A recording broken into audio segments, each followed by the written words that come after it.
नमस्कार दोस्तों, मेरा नाम है प्रणव। स्वागत है आप सबका फिलोसफिकल इंजीनियरिंग में। दोस्तों, इस प्लेटफॉर्म पे हम चर्चा करेंगे दर्शन शास्त्र के बारे में।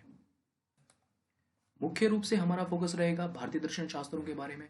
भारतीय दर्शन शास्त्र क्या है, उनका क्या अर्थ है, क्या परिभाषाएं हैं, उनका विभाग किस प्रकार से किया गया है और कितने भागों में उनको बांटा गया है। इन सब के ऊपर हमारा मुख्य फोकस रहेगा। आपके एग्जाम पॉइंट ऑफ व्यू से दोस्तों आपको बता देना चाहता हूँ, क्योंकि ये लेक्चर्स काफ़ी इंपॉर्टेंट रहेंगे। जैसे कि आपका एनटीए नेट एग्जाम है, वहाँ पर फर्स्ट पेपर में दर्शन शास्त्र लगा हुआ है। सेकंड पेपर में जो लोग दर्शन लेते हैं उन लोगों के लिए भी काफ़ी अच्छी वीडियो ये लेक्चर्स रहेंगे। और इसके अलावा बाकी जो यूनिवर्सिटीज़ में सेमेस्टर एग्जाम्स में जो पढ़ाया जाता है दर्शन शास्त्र, जो लोग बीए करते हैं, एमए करते हैं, दर्शन शास्त्र को लेकर नेट की तैयारी करते हैं, उन लोगों के लिए भी ये लेक्चर्स काफ़ी अच्छे रहेंगे। क्योंकि प्रीवियस जो नॉलेज होता है दर्शन शास्त्र के बारे में इंटर लेवल तक नहीं रहता, क्योंकि यहाँ पर सिलेबस में इंडिया में नहीं पढ़ाया जाता इंटर लेवल तक। इसलिए जो लोग फिलोसफी लेते हैं जाके बीए एमए में, उन लोगों के लिए पहले ज्ञान लेना काफ़ी आवश्यक होता है। तो ये लेक्चर्स उन लोगों के लिए भी है। और बाकी जो लोग यूपीएससी मेंस की तैयारी करते रहते हैं और ग्रुप सी वगैरह में भी जो एग्जाम्स होते हैं, वहाँ पे भी दर्शन शास्त्र से या तर्क शास्त्र से जो क्वेश्चन आते हैं, वो भी आपके इससे हल करने का प्रयास रहेगा। क्योंकि हम जो सीरीज बना रहे हैं, जो लेक्चर्स हम बना रहे हैं, वो लेक्चर्स इन सभी चीज़ों को कवर करेंगे। हम दर्शन शास्त्र की एबीसीडी से लेकर एक्स वाई जेड तक जितना भी नॉलेज होगा, सभी का लेक्चर्स में विभाजन करेंगे और आपके सामने हम लेके आएंगे। वही रहेगी 10-15 दिन या 20 दिन के अंदर वीडियोस बनाते रहेंगे। क्योंकि दोस्तों मैं भी पढ़ता हूँ, इसलिए लेक्चर्स बनाने में काफ़ी समय लगता है। अब दोस्तों आगे बढ़ते हैं आज के लेक्चर में। फर्स्ट लेक्चर है आज। लेक्चर में हम देखते हैं कि हम introduction of philosophy in Indian perspective. आज हम इंट्रोडक्शन पढ़ेंगे कि इंट्रोडक्शन में उसका क्या अर्थ है भारतीय परिप्रेक्ष्य में। तो भारतीय परिप्रेक्ष्य में जानना आवश्यक है दोस्तों, आप लोगों को बता देना चाहता हूँ। क्योंकि आप वेस्टर्न पर्सपेक्टिव में भी जानते हैं, जो फिलोसफी टर्म है ये वेस्टर्न वर्ड से आया है। तो इस वजह से हम लोगों के लिए देखना काफ़ी अच्छा रहेगा कि भारतीय परिप्रेक्ष्य में इसका क्या अर्थ माना है और वेस्टर्न परिप्रेक्ष्य में इसका क्या अर्थ माना है। दोनों को जान लेना आवश्यक है, क्योंकि बेसिक्स क्वेश्चन आ जाते हैं कि भारतीय परिप्रेक्ष्य में उसका क्या अर्थ है। इसलिए जानने के लिए आपके लिए मैं लेके आया हूँ, मुझे लगा कि आप लोगों को बता देना चाहिए। तो इन इंडियन पर्सपेक्टिव, दर्शन शब्द संस्कृत भाषा की दृश्य प्रेक्षण धातु, जिसको इंग्लिश में धातुओं को रूट कहते हैं, से करण अर्थ में ल्यूट अन प्रत्यय करके बना है, जिसका अर्थ है देखना या विचारना। तो दोस्तों आप एक चीज जान लीजिए कि जो ग्रामर होती है, संस्कृत ग्रामर या कोई भी ग्रामर हो, इंग्लिश ग्रामर हो, फ्रेंच ग्रामर हो, इसमें एक प्रोसेस होता है शब्दों को बनाने का। शब्द जहां से आते हैं उनमें मूल रूप में वो शब्द कुछ और होते हैं। जैसे कि अब देख लीजिए, यहाँ पर दृश्य धातु है, दृश्य धातु से दर्शन बना है। ये तो दृश्य है, दर्शन कैसे बन गया? तो एक ग्रामेटिक प्रोसेस होता है जिसके थ्रू आप एक प्रत्यय करते हैं करण अर्थ में। आप लोगों में से जिन लोगों ने व्याकरण पढ़ा होगा उन लोगों को पता होगा कि करण अर्थ में प्रत्यय होते हैं। वो करण अर्थ में प्रत्यय हुआ है ल्यूट। ल्यूट को भी एक सूत्र होता है जिसके द्वारा अन प्रत्यय हो जाता है। योर नाको से ल्यूट को अन प्रत्यय करके दर्शन शब्द बनता है। तो दर्शन शब्द का अर्थ क्या दिया है? देखना या विचारना। अब कोई आपसे क्वेश्चन पूछे कि भारतीय परिप्रेक्ष्य में दर्शन शब्द का क्या अर्थ है, तो आपको सीधा लगा देना है कि देखना या विचारना। अब इसका वाच्यार्थ जान लेते हैं कि इसको शब्द वाक्य के द्वारा कैसे कहें। तो इसका वाच्यार्थ होगा दृश्यते अनेन इति दर्शनम, अर्थात जिसके द्वारा देखा जाए वही क्या है? दर्शन है। तो अगर वाच्यार्थ आपके लिए आए तो वाच्यार्थ आपके सामने है, और अगर अर्थ आए तो अर्थ है आपके सामने देखना या विचारना। दर्शन शब्द का अर्थ है देखना या विचारना। एक क्वेश्चन और हो सकता है कि दर्शन शब्द कहाँ से आया? तो संस्कृत भाषा से आया। तो हिंदी भाषा भाषी जो लोग होते हैं उनके लिए तो ये ज़्यादा कठिन नहीं है, लेकिन अर्थ थोड़ा देख लीजिएगा। और देखना या विचारना, इसके अलावा एक अर्थ और कर लेते हैं, उसको कहते हैं श्रद्धा करना। श्रद्धा करना भी इसका अर्थ ले लिया जाता है, काफ़ी जगह मैंने भी पढ़ा है। तो मुझे ऐसा लगा कि आप लोगों को बता देना चाहिए। और आगे चलते हैं और कुछ जान लेते हैं इसके बारे में। जिस भौतिक संसार फिजिकल वर्ल्ड को हम देखते में जानते हैं, उसको जानने का साधन या करण इंस्ट्रूमेंट्स हमारी इंद्रियां हैं, सेंसेस है। हमारी सेंसेस ही इस संपूर्ण जो फिजिकल वर्ल्ड है इसको जानने का साधन है। आंखों से ही देखते हैं, आंखों से देखते हैं, कानों से सुनते हैं, और रसनाग्राही हमारी जीवा है। तो और सूंघते नाक से हैं, और टच से हम क्या करते हैं? चीज़ों को महसूस करते हैं कि हाँ ये वस्तु है। तो इस प्रकार से इन सभी चीज़ों को, फिजिकल वर्ल्ड को जानने का साधन क्या है? हमारी सेंसेस है। जैसे हमारी आंखें देखने का कार्य करती है, इन्हीं सेंसेस के आधार पर समस्त भौतिक पदार्थों का विभाजन किया जा सकता है। अब भौतिक पदार्थों का विभाजन भी किया जाता है। कैसे किया जाता है? किया इनके द्वारा ही जाता है, जो हमारे इंस्ट्रूमेंट्स हैं अर्थात हमारे सेंसेस हैं, इनके द्वारा ही हम उस भौतिक और अभौतिक संसार का विभाजन करते हैं। अभौतिक संसार की तो हम कल्पना करते हैं कुछ ना कुछ आधार मानकर, तो इनका विभाजन हम कैसे करते हैं, आइए आगे देखते हैं। भारतीय दर्शन शास्त्रों में पदार्थों को जड़ इनएनिमेट और चेतन एनिमेट के भेद से दो प्रकार का माना गया है। दोस्तों जान लीजिए कि भौतिक पदार्थों को भारतीय दर्शन शास्त्रों में दो प्रकार से इनका विभाजन किया जाता है। कैसे किया जाता है? एक है आपका जड़ पदार्थ। जड़ पदार्थ आपने सुना भी होगा पहले कि जड़ बिल्कुल जड़ है, जड़ बुद्धि है। तो वो जड़ यहाँ पर अर्थ लेंगे कि उसके अंदर किसी प्रकार की कोई संवेदना नहीं है, वह श्वास नहीं ले सकता। जो वस्तु, जो पदार्थ श्वास नहीं ले सकते, किसी प्रकार की संवेदना को महसूस नहीं कर सकते, वो पदार्थ, और स्वयं की उनमें कोई भी क्रियाएं नहीं होती, अर्थात जो क्रिया करते हैं वह किसी ना किसी के द्वारा ही करते हैं, किसी और की क्रियाएं होती हैं जिसके द्वारा वह कार्य करते हैं। जैसे कि आपको बता दूं जड़ पदार्थों में कौन कौन से पदार्थ आएंगे। टेडी बियर है, खुद भी आप अंदाजा लगा पाएंगे फिर। टेडी बियर है, टेडी बियर किसी प्रकार की कोई क्रिया नहीं कर सकता, ना किसी प्रकार की संवेदना महसूस कर सकता। बच्चे उसके साथ खेलते हैं और इस प्रकार से हम देखते हैं कि उसको फेंक दिया जाता है, लेकिन किसी प्रकार की उसको संवेदना का अनुभव नहीं होता। बॉल है, क्रिकेट में यूज होती है, बॉल को हम यूज करते हैं, हम थ्रो करते हैं और शॉट लगाते हैं। इस प्रकार से हम लोग देखते हैं कि बॉल में भी किसी प्रकार की होती है क्रिया, लेकिन वह क्रिया किसके द्वारा की जाती है? मनुष्य के द्वारा ही वह क्रिया की जाती है। अगर आपको उसको फेंकेंगे नहीं, वह स्वयं से नहीं चल पाएगी। हवा से अगर हो सकता है, ज्यादा तेज तूफान है, अगर वो हवा से भी चल रही है तो वह भी हवा है उसका कारण, तो किसी ना किसी और के माध्यम से वह चल रही है, तो उसमें गति कहीं और से आई है, स्वयं की उसमें कोई गति नहीं है। तो इस कारण से इसको भी हम किस में, कौन सी कैटेगरी में रखेंगे? इनएनिमेट वस्तुओं में।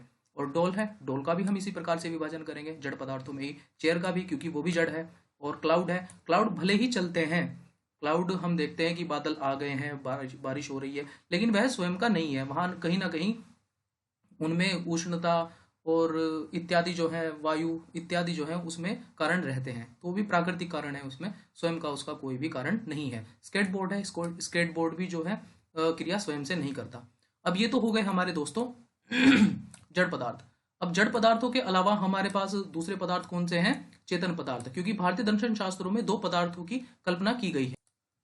तो चेतन पदार्थ के अंदर हम किन पदार्थों को रखेंगे? चेतन पदार्थ के अंदर हम उन पदार्थों को रखेंगे, वे पदार्थ जो स्वयं, जो सांस ले सकते हैं, श्वास छोड़ सकते हैं और किसी प्रकार की क्रिया को महसूस कर सकते हैं। जैसे कि मशरूम, एक पेड़ पौधों में आते हैं, मशरूम पेड़ पौधों में ही आते हैं। और पेड़ पौधों को आप जानते ही होंगे, जगदीश चंद्र बसु ने हमें बताया है कि पेड़ पौधे भी संवेदनाओं को महसूस कर सकते हैं। उन्होंने प्रयोग द्वारा यह सिद्ध किया था। तो ये चीज भी सिद्ध है कि जो है पेड़ पौधे भी श्वास लेते हैं, श्वास छोड़ते हैं और संवेदनाओं को महसूस कर सकते हैं। तो इनमें चेतनता है, चेतनता जो है इनमें है। और बाकी जैबरा है, जैबरा भी चेतन प्राणी है, क्योंकि श्वास लेता है, श्वास छोड़ता है, दौड़ सकता है, स्वयं के द्वारा वह क्या कर सकता है? क्रिया कर सकता है, क्योंकि वह चेतन प्राणी है। फिश है, ड्रैगन फ्लाई है, बटरफ्लाईज होती हैं, क्रोकोडाइल है और फ्रॉग है, बर्ड्स हैं, ये सब पदार्थ। मनुष्य है, मनुष्य भी एक चेतन प्राणी है। तो भारतीय दर्शन शास्त्रों में पदार्थों को जड़ और चेतन, इन दोनों प्रकार के विभाजनों में विभाजित किया गया है। तो हमने क्या देखा? पदार्थ दो प्रकार के हैं, जड़ और चेतन। तो अगर क्वेश्चन ये आता है कि भारतीय दर्शन शास्त्रों में पदार्थों को किस प्रकार का विभाजन है, तो जड़ और चेतन का विभाजन है, इनएनिमेट और एनिमेट थिंग्स।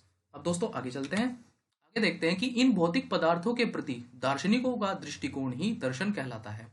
तो अब दर्शन, हमने तो जान लिया कि पदार्थों का दो प्रकार का विभाजन है, तो उनमें से दर्शन, ये दर्शन की जिसकी व्याख्या कर रहे थे, वो कहां से, किस प्रकार से आया है?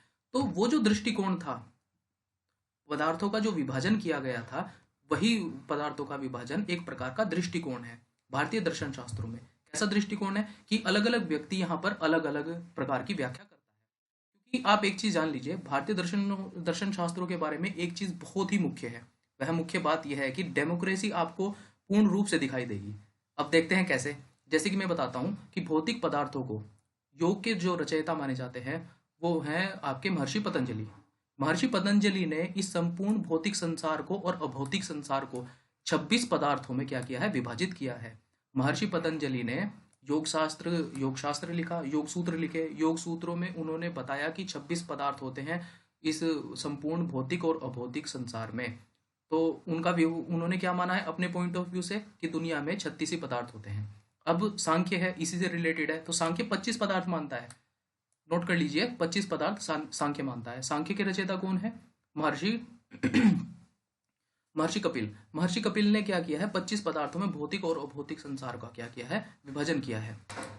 तो इनके पॉइंट ऑफ व्यू से यहाँ पर क्या है, 25 पदार्थ माने गए हैं। इन 25 पदार्थों का अब देख लीजिए, इनके साथ क्या है, विरोध हो रहा है, कॉन्ट्रडिक्शन हो रहा है, किनके साथ, इनके साथ। लेकिन फिर भी ये अपने दर्शन को क्या करते हैं, प्रचारित करते हैं।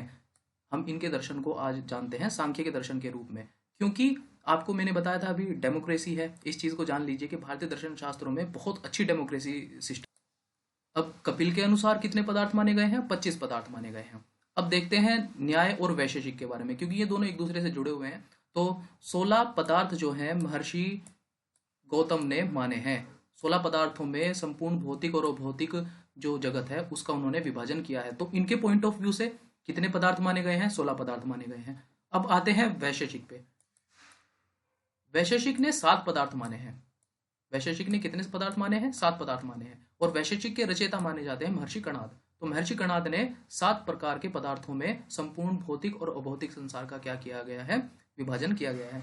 तो इनके पॉइंट ऑफ व्यू से कितने हैं, 7 पदार्थ हैं। इनके न्याय के पॉइंट ऑफ व्यू से 16 पदार्थ है। तो दोनों में कॉन्ट्रडिक्शन है, लेकिन बहुत सारी समानताएं हैं। इसलिए इन दोनों को क्या क्या क्या कहा जाता है, एक दूसरे से जुड़ा हुआ कहा जाता है। योग और सांख्य को एक दूसरे से जुड़ा हुआ कहा जाता है, क्योंकि 25 पदार्थ इन्होंने माने, 26 माने हैं, तो 25 तो सेम है। और 26वां पदार्थ ईश्वर पदार्थ मान लिया है, सुपर अल्टीमेट पावर उन्होंने मान ली है, इसलिए वो थोड़ा सा डिफरेंट हो जाते हैं। इन दोनों में भी समानता है। ये जो है धर्म को विशेष मानते हैं। यागादिरेव धर्म, पूर्व मीमांसा के जो रचयिता माने जाते हैं वो कौन माने जाते हैं, ये यज्ञ के द्वारा ही धर्म की जो है प्राप्ति की बात करते हैं। और पूर्व मीमांसा में जो है, पूर्व मीमांसा के माने जाते हैं, जो रचयिता माने जाते हैं वह माने जाते हैं महर्षि जैमिनी। तो जैमिनी ने इस पूर्व मीमांसा की क्या की है, रचना की है। उत्तर मीमांसा मुख्य आचार्य तो इनके शंकराचार्य माने जाते हैं। शंकराचार्य का नाम भी आपने सुना होगा। और अद्वैत वेदांत इनका बहुत प्रसिद्ध है।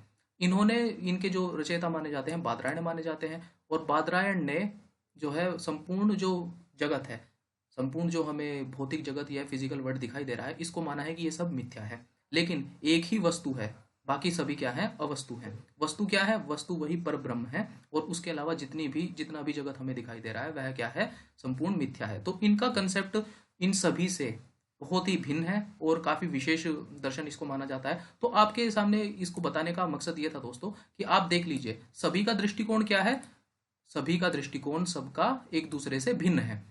तो यही दृष्टिकोण क्या कहलाता है, दर्शन कहलाता है। आपका भी दृष्टिकोण कुछ और हो सकता है किसी वस्तु के प्रति, मैं किसी और प्रकार की सोच रख सकता हूं, लेकिन ये एग्जिस्ट करते हैं भारतीय दर्शन शास्त्रों में। यहाँ कहीं भी ऐसा पॉइंट ऑफ व्यू आपको नहीं देखने को मिलेगा कि एक दर्शन दूसरे दर्शन को कहीं पे विरोध कर रहा हो। जो मूल सूत्र है, आपके लिए जानने के लिए बता दूं कि मूल सूत्रों में किसी का भी जो है विरोध नहीं किया गया है।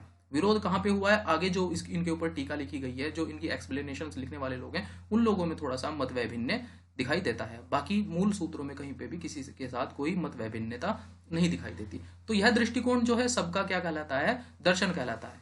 अब थोड़ा और आगे बढ़ते हैं। इंट्रोडक्शन ऑफ फिलोसफी में, ये तो हमने पूर्व में जो चर्चा की है, भारतीय परिप्रेक्ष्य में दर्शन शास्त्र का क्या अर्थ है और क्या परिभाषा हो सकती है। तो परिभाषाएं आप स्वयं से देख सकते हैं, क्योंकि प्राचीन कोई परिभाषा ऐसी दिखाई नहीं दी मुझे।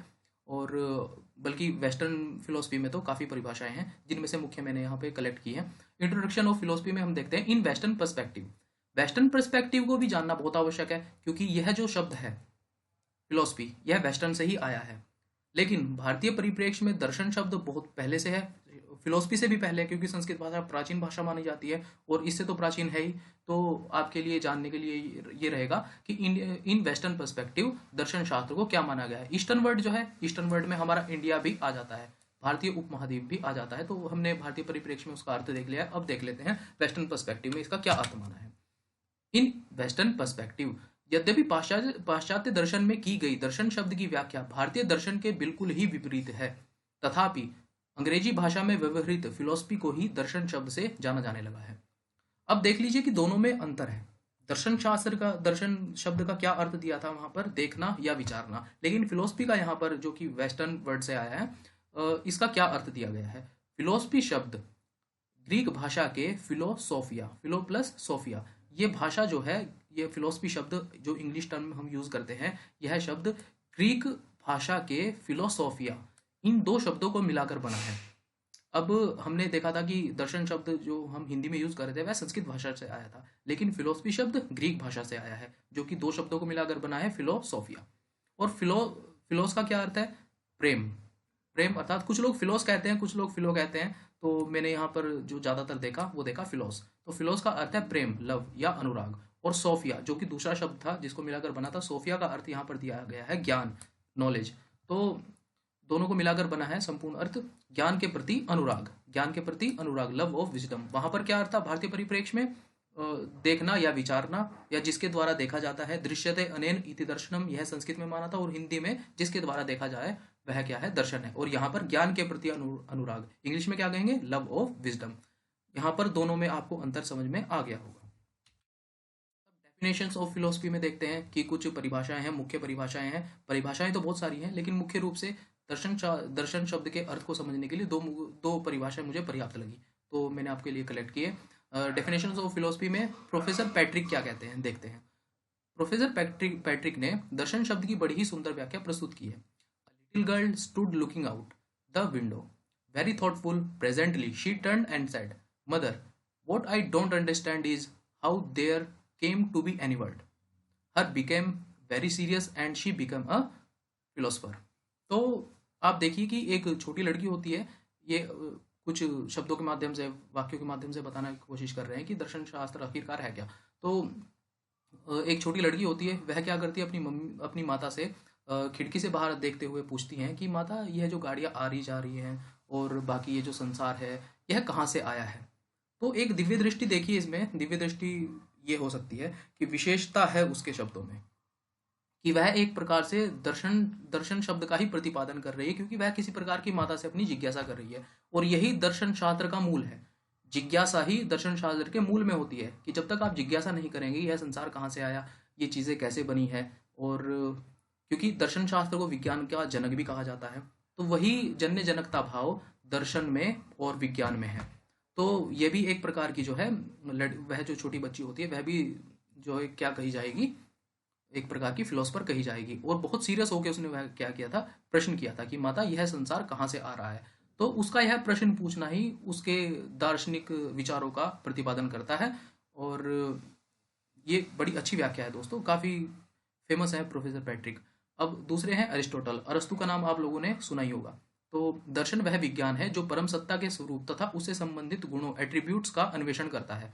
दर्शन शास्त्र को क्या माना है इन्होंने, अन्वेषण करता माना है। किस प्रकार का अन्वेषण करता माना है, क्या अन्वेषण करता है, वह करता है, दर्शन एक ऐसा विज्ञान है जो परम सत्ता के स्वरूप अर्थात अल्टीमेट पावर के स्वरूप को बताता है, या उससे संबंधित गुणों को, कि संपूर्ण संसार को कौन चलाता है, या इसके चलाने के साधन क्या क्या है, किन किन रूपों में यह बटा हुआ है, इन सभी का जो अन्वेषण करता है, वह क्या करता है, दर्शन ही करता है। दर्शन के द्वारा ही हम इन सब का क्या कर सकते हैं, अन्वेषण कर सकते हैं। यह अरिस्टोटल ने एक व्याख्या दी है। अब आगे चलते हैं।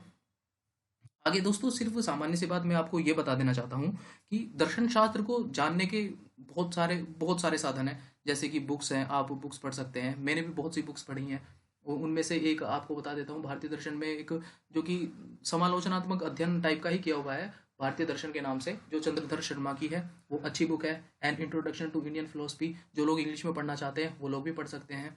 और इसके अलावा an introduction to Indian philosophy जो है दत्ता और चैटर्जी की है, तो ये पुस्तक आप पढ़ सकते हैं। बाकी भारतीय दर्शन के ऊपर उमाशंकर ऋषि ने भी अच्छी पुस्तकें लिखी हैं। तो दोस्तों, पुस्तक तो पढ़ने के लिए बहुत सारी हैं। तो मेरा यहाँ पर प्रयास था कि आपको एक थोड़ा सा सर्वे बता दूं इसके दर्शन शब्द के अर्थ को लेकर। तो थैंक यू, पढ़ते रहिए, खुश रहिए।